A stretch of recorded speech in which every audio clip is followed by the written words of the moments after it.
அன்பான இறைமக்களே, இன்று Bible reading பிளானின் 235வது நாள். இன்று நாம் யூதித்து புஸ்தகத்தை வாசிக்க இருக்கிறோம். இதில் மொத்தம் 16 அதிகாரங்கள் உள்ளன.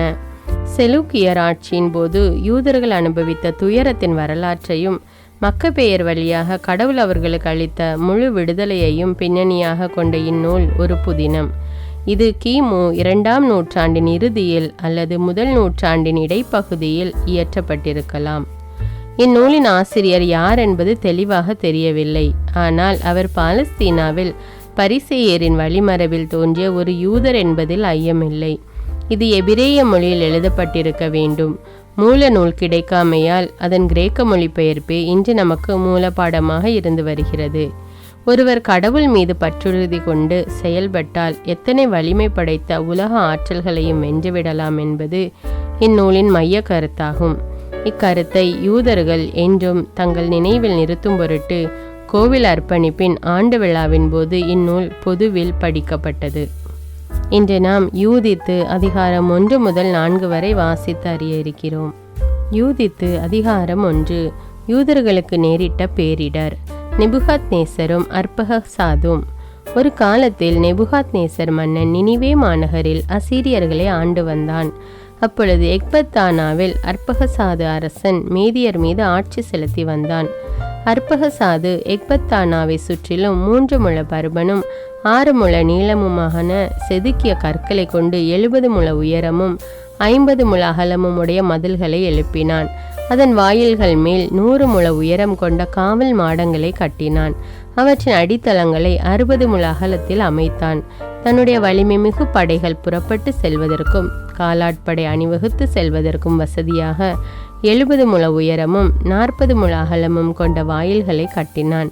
நெபுகாத்நேசர் மன்னன் தனது ஆட்சியின் 12ஆம் ஆண்டில் ராகாவு நகர எல்லையில் இருந்த பரந்த சமவெளியில் அர்பகசாது அரசனுக்கு எதிராக போர் தொடுத்தான்.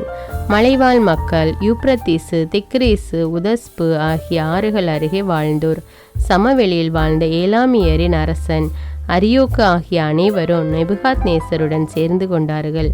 இவ்வாறு பல மக்கள் நிலங்கள் கெலையூது மக்களின் படைகளோடு சேர்ந்து கொண்டன. பின்னர் அசீரிய மன்னன் நெபுகாத்நேசர் பாரசீகத்தில் வாழ்ந்தோர் அனைவருக்கும் சிலிசியா, தமஸ்கு, லெபனோன், எதிர் லெபனோன் ஆகிய மேற்கு நாடுகளில் வாழ்ந்தோர் யாவருக்கும், கடற்கரை வாழ் மக்கள் எல்லோருக்கும், கர்மேல் கிளையாது, வடகலிலேயா, எஸ்திரலோன், பெரும் சமவெளி எங்கும் வாழ்ந்த மக்களினத்தார் எல்லோருக்கும், சமாரியாவிலும் அதன் நகர்களிலும் வாழ்ந்தோர் அனைவருக்கும், யோர்தானுக்கு மேற்கே எருசலேம், பாத்தேன், கெலூசு, காதேசு, எகிப்தின் எல்லையில் இருந்த ஓடை வரை வாழ்ந்தோருக்கும், தபினா, ராம்சேசு, கோசேன் பகுதிகளின் மக்கள் எல்லோருக்கும், தானி, மெம்பிஸுக்கு அப்பால் எத்தியோப்பியாவின் எல்லை வரை எகிப்தில் வாழ்ந்த எல்லோருக்கும் தூது அனுப்பினான். ஆனால் இந்த நாடுகளில் வாழ்ந்தோர் யாருமே அசீரிய மன்னன் நெபுகாத்நேசரின் சொல்லை பொருட்படுத்தவில்லை. அவனோடு சேர்ந்து போரிட முன்வரவில்லை. அவனுக்கு அவர்கள் அஞ்சவும் இல்லை. ஆனால் அவனை யாரோ ஒரு மனிதனாகவே கருதினார்கள்.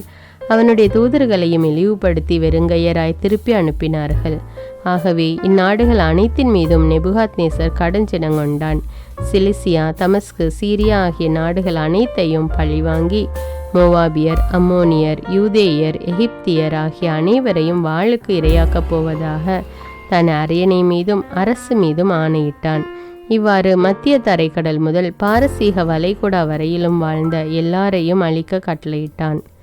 நெபுகாத்நேசர் தனது ஆட்சியின் 17ஆம் ஆண்டில் தன் படைகளை அர்பகசாது அரசனுக்கு எதிராக ஒன்று திரட்டினான். அவனோடு போரிட்டு வெற்றி பெற்று அவனுடைய காலாட்படை, குதிரைப்படை, தேர்ப்படை அனைத்தையும் முறியடித்தான். அவனுடைய நகர்களை கைப்பற்றிய பின் எக்பத்தானாவை வந்தடைந்தான். அதன் காவல் மாடங்களை கைப்பற்றி கடை வீதிகளில் புகுந்து கொள்ளையடித்து அதன் எழிலை சீர்குலைத்தான். மேலும் அவன் ராகாவு மலைப்பகுதியில் அர்பகசாதை பிடித்து தன் ஈட்டியால் குத்தி கொன்று அவனை முற்றிலும் அழித்தொழித்தான். பின்னர் தன்னோடு சேர்ந்து போரிட்ட மாபெரும் திரளான படை வீரர்களோடு நினிவேக்கு திரும்பி வந்தான். அங்கு அவனும் அவனுடைய படை வீரர்களும் 120 நாள் விருந்து கொண்டாடி மகிழ்ந்தார்கள். யூதித்து அதிகாரம் 2. மேற்கு நாடுகளோடு போரிட திட்டம். அசீரிய மன்னன் நெபுகாத்நேசர் சூளுரைத்திருந்தவாறு எல்லா நாடுகளையும் பழிவாங்குவான் என்று அவனது ஆட்சியின் 18ஆம் ஆண்டு முதல் மாதம் 22ஆம் நாளன்று அரண்மனையில் பேசப்பட்டது. அவனும் தன் பணியாளர்கள் உயர்குடி மக்கள் யாவரையும் அழைத்து தனது இரகசிய திட்டம் பற்றி அவர்களோடு கலந்தாலோசித்தான். அந்த நாடுகளின் சூழ்ச்சி பற்றி தன் வாய்ப்பட முழுமையாக எடுத்துரைத்தான். மன்னனிட்ட கட்டளையை ஏற்காத அனைவரும் அழிக்கப்பட வேண்டும் என்று அவர்கள் முடிவு செய்தார்கள். ஆலோசனை கூட்டத்தின் முடிவில் அசீரிய மன்னன் நெபுகாத்நேசர் தன் படைத்தலைவனும் தனக்கு அடுத்த நிலையில் இருந்தவனுமான ஒலோபெரினை அழைத்து அவனை நோக்கி பின்வருமாறு கூறினான். அனைத்துலகின் தலைவராகிய மாமன்னர் இவ்வாறு கூறுகிறார்: இங்கிருந்து உடனே புறப்பட்டு செல்லும். போரிட தயங்காத 1,20,000 காலாட்படையினரையும் 12,000 குதிரை படையினரையும் உம்மோடு கூட்டிக் கொள்ளும். நான் கொடுத்த ஆணைக்கு மேற்கு நாட்டவருள் எவருமே பணியாததால் அவர்களுக்கு எதிராக படையெடுத்து செல்லும். அவர்கள் நிலத்தின் விளைச்சலையும் தண்ணீர் வசதியையும் எனக்கு அளிப்பதற்கு அவர்களை ஆயத்தமாய் இருக்க சொல்லும். ஏனெனில் நான் சினமுற்று அவர்களை எதிர்த்து செல்லவிருக்கிறேன். அவர்களது நாடு முழுவதையும் என் படை வீரர்களின் காலடிகள் மூடும் அதனை அவர்கள் சூறையாடும்படி கையளிப்பேன். அவர்களுள் காயமடைந்தோர் பள்ளத்தாக்குகளை நிரப்புவர். ஓடைகளும் ஆறுகளும் அவர்களின் பிணங்களால் நிரம்பி வழியும். நிலத்தின் கடை எல்லைக்கே அவர்களை நாடு கடத்துவேன். இது எனக்கு முன்னதாக புறப்பட்டு சென்று அவர்களின் நாடுகளை எல்லாம் என் பெயரால் கைப்பற்றும். அவர்கள் உம்மிடம் சரணடைந்தால் அவர்களை நான் தண்டிக்கும் நாள் வரை காவலில் வைத்திரும். பணிய மறுப்பவர்களுக்கோ இரக்கம் காட்டாதீர். நீர் கைப்பற்றும் நாடெங்கும் அவர்களை கொலைக்கும் கொள்ளைக்கும் கையளித்துவிடும். என் உயிர் மேல் ஆணை, என் அரசின் ஆற்றல் மேல் ஆணை, நான் சொன்னதையெல்லாம் என் கையாலேயே செய்து முடிப்பேன். உம் தலைவரின் ஆணைகளில் எதனையும் மீறாதீர். நான் உமக்கு கட்டளையிட்டவாறே அவற்றை திண்ணமாய் செய்து முடியும். காலம் தாழ்த்தாமல் செயல் புரியும். ஒலோபெரினின் படையெடுப்பு. ஒலோபெரின் தன் தலைவனிடமிருந்து சென்று அசீரிய படையின் தலைவர்கள், தளபதிகள், அலுவலர்கள் ஆகிய அனைவரையும் தன்னிடம் அழைத்தான். தலைவன் தனக்கு ஆணையிட்டபடி 1,20,000 தேர்ந்தெடுத்த வீரர்களையும் வில் வீரர்களான குதிரை படையினர் 12,000 பேரையும் திரட்டினான். பெரும்படை ஒன்று போர் தொடுக்க செல்லும் முறைப்படி அவர்களை அணிவகுக்க செய்தான். மேலும் தங்கள் பொருள்களை சுமந்து செல்ல பெருந்திரளான ஒட்டகங்களையும் கழுதைகளையும் கோவேறு கழுதைகளையும் உணவுக்கு தேவைப்பட்ட எண்ணற்ற செம்மறியாடுகளையும் மாடுகளையும் வெள்ளாடுகளையும் அனைவருக்கும் போதுமான உணவுப் பொருள்களையும் அரண்மனையிலிருந்து மிகுதியான பொன்னையும் வெள்ளியையும் திரட்டி கொண்டான். இவ்வாறு தேர்ப்படையினர், குதிரைப்படையினர், தேர்ந்தெடுத்த காலாட்படையினர் ஆகியோர் அடங்கிய தன் முழு படையுடன் நெபுகாத்நேசர் மன்னனுக்கு முன்னதாக சென்று மேற்கு பகுதி முழுவதையும் நிரப்புமாறு ஒலோபெரின் புறப்பட்டான். அப்பொழுது பல இனங்களை சேர்ந்த எண்ணிலடங்காத பெருங்கூட்டம் ஒன்று வெட்டுக்கிளிகளின் திரள் போலும் நிலத்தின் புழுதி போலும் அவர்களோடு புறப்பட்டு சென்றது.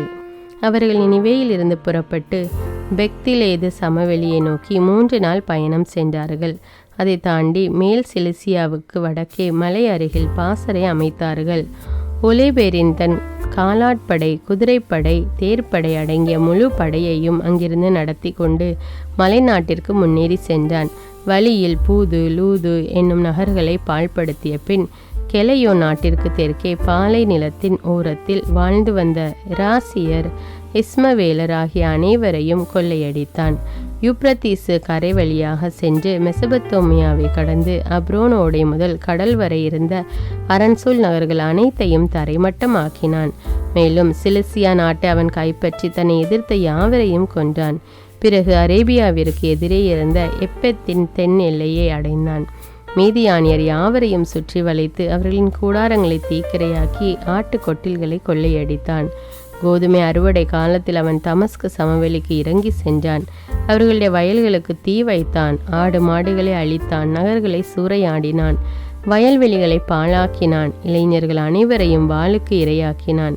சீதோன், தீர், சூர், ஒக்கினா, யாம்னி ஆகிய கடலோர நகர்களில் வாழ்ந்தோர் யாவரும் அவனுக்கு அஞ்சி நடுங்கினர். அசோத்து, அஸ்கலோனில் வாழ்ந்தோரும் அவனுக்கு பெரிதும் அஞ்சினர். யூதித்து அதிகாரம் 1. ஒலோபெரினின் வெற்றி. ஆகையால் அந்த நாடுகளின் மக்கள் அமைதி வேண்டி ஒலோபெரினிடம் தூதர்களை அனுப்பி பின்வருமாறு கூறினார்கள்: இதோ நெபுகாத்நேசர் மாமன்னரின் பணியாளர்களாகிய நாங்கள் உமக்கு அடிபணிகிறோம். எங்களை உமது விருப்பப்படியே நடத்தும். மேலும் எங்களுடைய வீடுகள், நாடுகள், கோதுமை வயல்கள், ஆடு மாடுகள், எங்களுடைய குடியிருப்புகளில் உள்ள ஆட்டுக்கொட்டில்கள் அனைத்தும் உமக்கே சொந்தம். உமது விருப்பப்படியே அவற்றை பயன்படுத்தும்.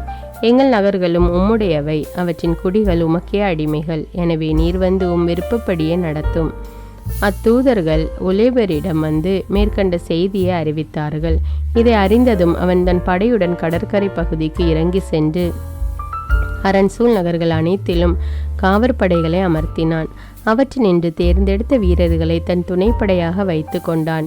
அந்நகர்களின் மக்களும் அவற்றின் சுற்றுப்புறங்களில் வாழ்ந்தோர் அனைவரும் அவனுக்கு மாலை அணிவித்து முரசறைந்து நடனமாடி வரவேற்பு அளித்தனர். ஆயினும் அவர்களுடைய திருவிடங்களை எல்லாம் அவன் தகர்த்தெறிந்தான். தூய தோப்புகளை வெட்டி அழித்தான். ஏனெனில் எல்லா இனத்தாரும் நேபுகாத்நேசரை மட்டுமே வழிபட வேண்டும், எல்லா மொழியினரும் குலத்தினரும் அவனை மட்டுமே தெய்வமாக போற்ற வேண்டும் என்னும் நோக்கத்தோடு அந்நாடுகளின் தெய்வங்கள் அனைத்தையும் அழித்தொழிக்குமாறு அவனுக்கு ஆணையிடப்பட்டிருந்தது. பின்பு ஒலேபெரின் யூதேயாவின் மலைத்தொடருக்கு எதிரிலும் தோத்தானுக்கு அருகிலும் அமைந்திருந்த எஸ்திரலோனை நோக்கி சென்றான். கேபாய், சித்தோபொலி நகர்களுக்கு இடையே பாசறை அமைத்து தன் படைக்கு தேவையானவற்றையெல்லாம் திரட்ட 1 மாதம் முழுவதும் அங்கு தங்கியிருந்தான். யூதித்து அதிகாரம் 4. இஸ்ரேலின் எதிர்ப்பு. அசீரிய மன்னன் நேபுகாத்நேசருடைய படைத்தலைவன் ஒலோபெரின் வேற்றினத்தாருக்கு செய்திருந்த அனைத்தையும், அவன் எவ்வாறு அவர்களின் கோவில்கள் எல்லாவற்றையும் சூறையாடி தகர்த்தெறிந்தான் என்பதையும் யூதேயாவில் வாழ்ந்து வந்த இஸ்ரேலர் கேள்விப்பட்டனர். எனவே அவன் வருவதை அறிந்து பெரிதும் அஞ்சினார்கள். எருசலேமை குறித்தும் தங்கள் கடவுளாகிய ஆண்டவரின் கோவிலை குறித்தும் கலங்கினார்கள். ஏனெனில் சற்று முன்னரே அவர்கள் தங்கள் அடிமை வாழ்விலிருந்து விடுதலை பெற்றிருந்தார்கள். யூதேயா நாட்டு மக்கள் யாவரும் அண்மையில்தான் ஒருங்கிணைக்கப்பட்டிருந்தார்கள். தீட்டுப்பட்டிருந்த தூய கலன்களும் பலிபீடமும் கோவிலும் மீண்டும் தூய்மைப்படுத்தப்பட்டிருந்தன. அவர்கள் சமாரியா நாடு முழுவதற்கும் கோனா, பெத்கோரோன், பெல், மாயீம், எரிகோ, கோபா, ஐசொரா, சாலேம் பள்ளத்தாக்கு ஆகிய நகர்களுக்கும் செய்தி அனுப்பினார்கள். உடனே அவர்கள் உயர்ந்த மலையுச்சிகளை கைப்பற்றி அங்கிருந்த ஊர்களை காவலரன் செய்து வலுப்படுத்தினார்கள்.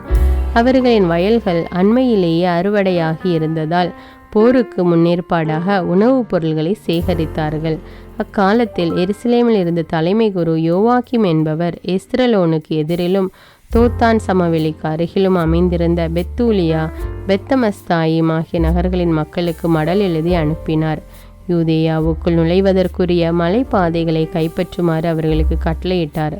ஒரே நேரத்தில் 2 மட்டுமே செல்லக்கூடிய அளவுக்கு அவை குறுகியனவாய் இருந்ததால் தாக்குவதற்காக மேலே ஏறி வரும் எவரையும் தடுப்பதற்கு எளிதாயிருந்தது. தலைமை குரு யோவாக்கிமும் எருசலேமில் குழுமியிருந்த இஸ்ரேல் மக்களின் ஆட்சி மன்ற உறுப்பினர்களும் ஆணையிட்டபடி இஸ்ரேலர் செய்து முடித்தனர். பொது மன்றாட்டும் நோன்பும். இஸ்ரேலின் ஆண்கள் யாவரும் கடவுளை நோக்கி மிகுந்த ஆர்வத்துடன் கூக்குரலிட்டார்கள். நோன்பிருந்து தங்களையே தாழ்த்தி கொண்டார்கள். அவர்களும் அவர்களுடைய மனைவியர், மக்கள், கால்நடைகள், உடன்வாழ் அந்நியர்கள், கூலியாள்கள், அடிமைகள் ஆகிய அனைவரும் இடுப்பில் சாக்கு உடை அணிந்து கொண்டனர். எருசலேமில் வாழ்ந்து வந்த இஸ்ரேலிய ஆண்கள், பெண்கள், குழந்தைகள் ஆகிய அனைவரும் தலையில் சாம்பலை தூவி கொண்டனர். சாக்கை விரித்து கோவிலின் முகப்பில் ஆண்டவர் திருமுன் குப்புற விழுந்தனர். பிறகு அவர்கள் பலிபீடத்தையும் சாக்கினால் மூடினார்கள். இஸ்ரேலின் கடவுளை நோக்கி தங்கள் குழந்தைகள் அடிமை வாழ்வுக்கு கையளிக்கப்படாதவாறும், மனைவியர் கவர்ந்து செல்லப்படாதவாறும், உரிமை சொத்தாகிய நகர்கள் அழிவுறாதவாறும், வேற்றினத்தார் ஏளனம் செய்யும் அளவுக்கு திருவிடம் தீட்டுப்பட்டு வெளியுறாதவாறும் காத்திடும்படி ஒரே குரலில் மனமுருகி மன்றாடினார்கள். ஆண்டவர் அவர்களது குரலுக்கு செவிசாய்த்தார். அவர்களது கடன் துன்பத்தை கண்ணூற்றார்.